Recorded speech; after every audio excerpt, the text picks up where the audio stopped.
guys, Tiarni from Unidan Engineering and Mercedes-Benz Unimog Centre here. Today we're going to be answering the age-old question that I get pretty much every day, and that is, why the Mercedes-Benz Unimog? I usually answer that with, well, it's the world's most capable four-wheel drive truck. But why?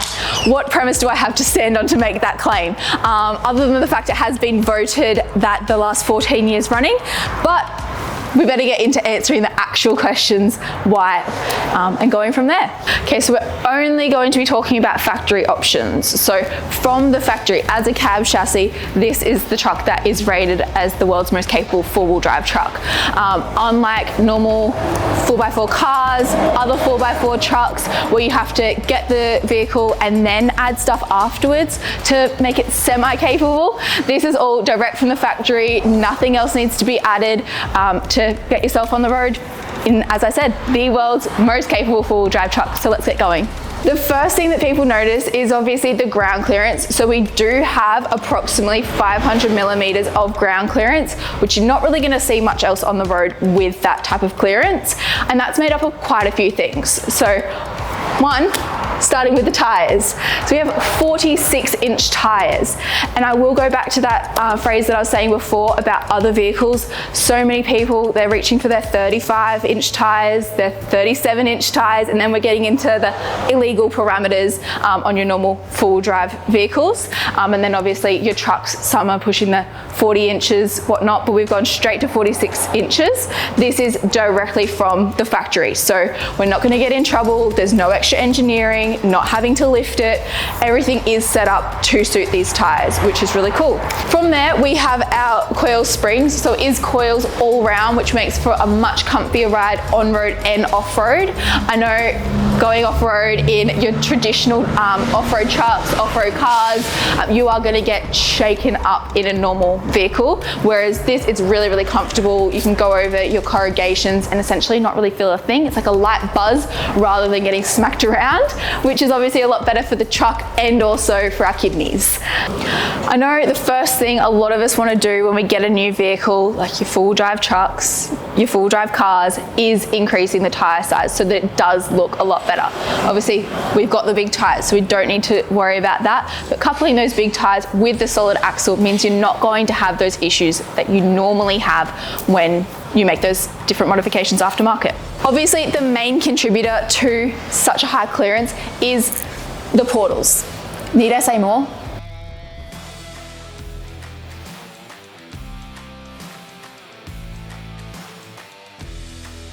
From there, our angles in and out of tracks are phenomenal. So we have an approach angle of 44 degrees. We've got an over angle of 34 degrees and a departure of 51 degrees. So our access in and out of those really tumultuous tracks is... Mercedes-Benz Unimog is the only vehicle with central tire inflation running through the diffs themselves. So they are fully protected. We're not waiting for external hoses to get ripped off or anything like that. Another thing we do get asked about the Unimog is its top speed. So there are a few different ways that the brand new Unimogs allow us to get to 100 kilometers an hour. They are speed limited to 100 kilometers an hour. So if there wasn't that computer limitation, then we'd be able to go a lot more. One of those things is within our axles, and that is our high speed axles. So with our standard axles, we would be getting 100 kilometers an hour at 2350 RPM, or we can get high speed axles, which allows us to go 100 kilometers an hour at 1950 RPM. So a bit of fuel saving there, and obviously a little bit quieter as well. So one of the most important things when it comes to off-road and being really confident off-road is your diff locks. The Mercedes-Benz Unimog has both front and rear diff locks. They are air diff locks and they are independently activated as well. Now onto the engine, the powerhouse of the vehicle. So it is a 4-cylinder, 5.1 litre bi-turbo diesel engine. The requirements in Australia are only for a Euro 5 engine, so we are miles ahead of that, and Mercedes has been running the Euro 6 engine since 2014. So it is well and truly, any bugs are out of the system. It is a really good, safe, reliable engine. It is 231 horsepower and 900 Newton meters of torque. So as much as we don't have a huge amount of horsepower, we do have a huge amount of torque, and that's really where you are getting your off-road capabilities.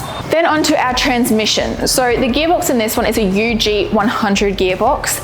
anyone that knows anything about Unimogs, especially the older ex-military Unimogs, everyone's chasing a UG100 gearbox to put in there. They are a stronger gearbox, they are a higher ratio gearbox, so that is one of the features that is allowing us to do 100 kilometers an hour.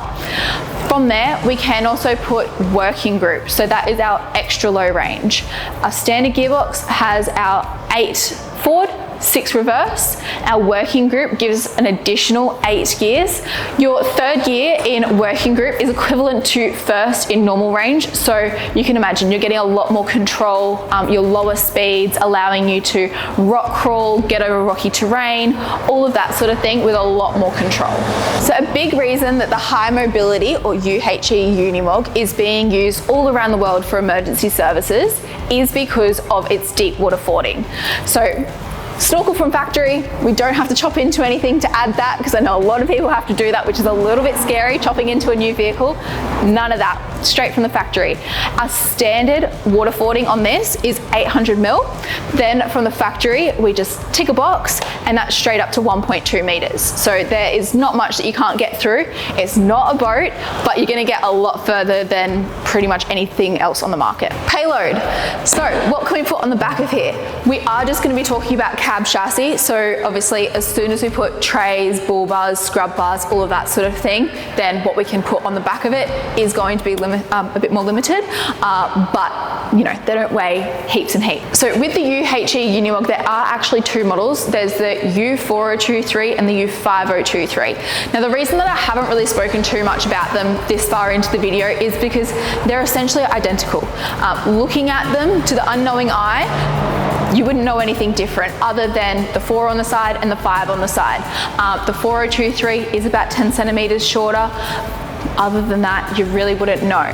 But the payload is hugely different. So the 4023 is only a 9.8 ton GVM, whereas the 5023 for us regular citizens here in Australia is 12.7 ton, or for emergency services is 14.5 ton GVM. So the huge difference in that with our payload is because the 4023 and the 5023, between the two, with the cab chassis, there's only about 500 kilos the difference. So our final payload on the 5023, you're looking at about 3.8 ton that you can put on it.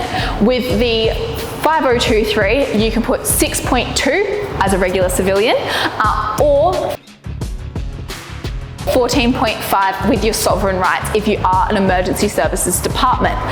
So hugely different. That's always the first conversation that I have with customers when they're tossing up between the two. What are you wanting to carry? Is it an expedition vehicle?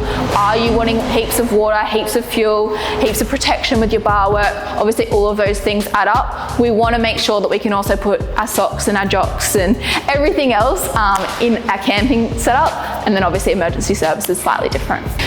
So jumping inside the Unimog, there's a lot that we can talk about, but the first obvious thing is our height. You can see so much. When you're driving in traffic, you're not waiting for the person in front of you to slam on your brakes.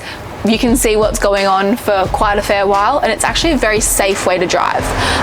Obviously a lot safer for you than the people in front of you, but we should be paying attention. Then from there, the amount of space that we have in here, it's really, really nice and comfortable. It's very family friendly. In a single cab, obviously just the 2 of you, you do still have quite a bit of space, and things can be added aftermarket in here. But not aftermarket, we have cup holders. Who would have thought? You don't have to pay extra for cup holders like you do sometimes with other vehicles. Air conditioning is standard as well. So there's quite a few things that are standard you don't have to pay extra for. It should just be expected, to be completely honest. So with our central tire inflation, there are a few different ways that we can use that. We can either have it in automatic mode, press the button, then we can press it up and press it down, and we can have that in highway, cross country, sand, mud and snow, or emergency settings. Say for example, we have that in sand, mud and snow. If you are in the automatic settings, it will drop it down to the recommended tire pressure for the weight that you're carrying. And then when you do get over the recommended speed for that setting, it will actually bump you straight up into the next category, and then the next one again once you reach that next speed limit. We won't go through all of the switches and all of the functionality because then that's a full handover, but some of the key things, this truck that we're in has preparation for a PTO. So if this customer or the next customer wanted to add a PTO, they definitely could. Otherwise we can get that from the factory, and we've also got a few other different hydraulic options from the factory as well, if you are wanting to run hydraulic winches, cranes, anything like that. So that option's there. This one is for our working group, which we discussed earlier. Then we have our power windows, so these can be added in from the factory, and all of these ones are aftermarket switches for some of our lighting, so we won't talk about those. As I said, air conditioning. Oh, nice.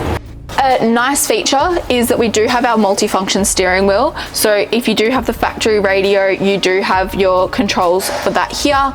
You've also got your cruise control.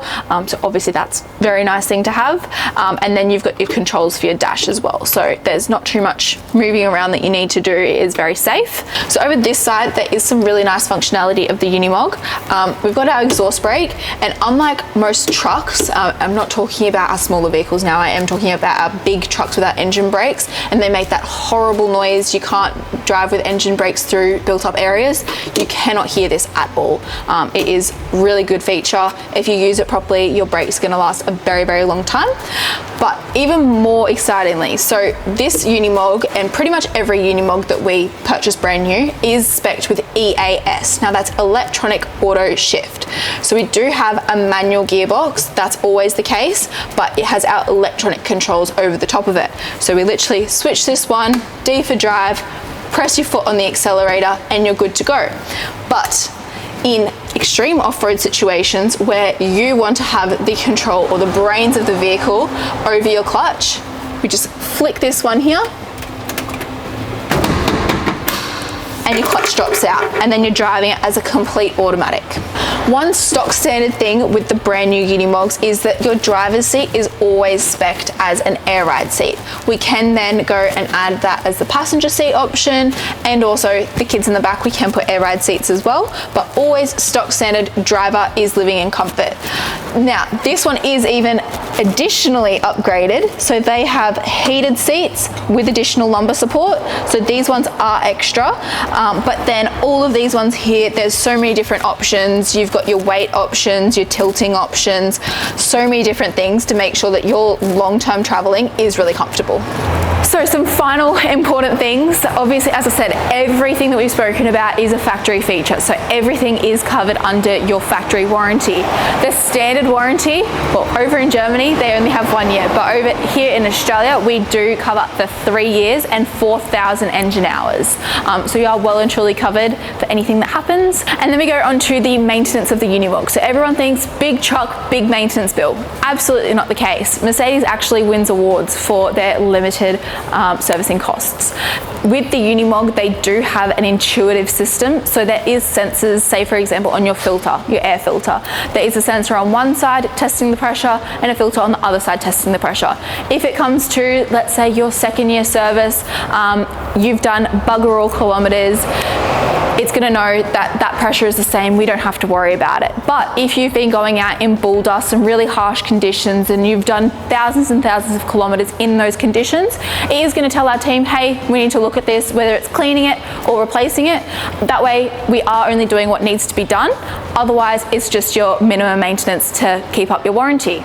The maintenance of them as well is quite minimal. So we've got our initial 5,000 kilometer service, and that is just because with our portals and our diffs, we do have run-in oil from the factory. So we want to make sure everything's doing its job, drop that out, fill it back up, inspect it, we're good to go. But then from there, it's yearly or every 1,400 engine hours. Now you and me aren't ever going to be doing 1,400 engine hours in a year. So it is that annual service and generally just your minimum maintenance. So all of these features on the Unimog are what makes it the world's most capable four-wheel drive. But you don't need to be the world's most capable four-wheel driver. It can make the most mediocre of drivers look like a professional. And that is one of the reasons that we really love it. I'm not a professional, and people give me compliments all the time. I'm like, okay guys. But I really hope this was informative. Please, if you've got any questions, swing them through. And if you want a Unimog, you know who to talk to.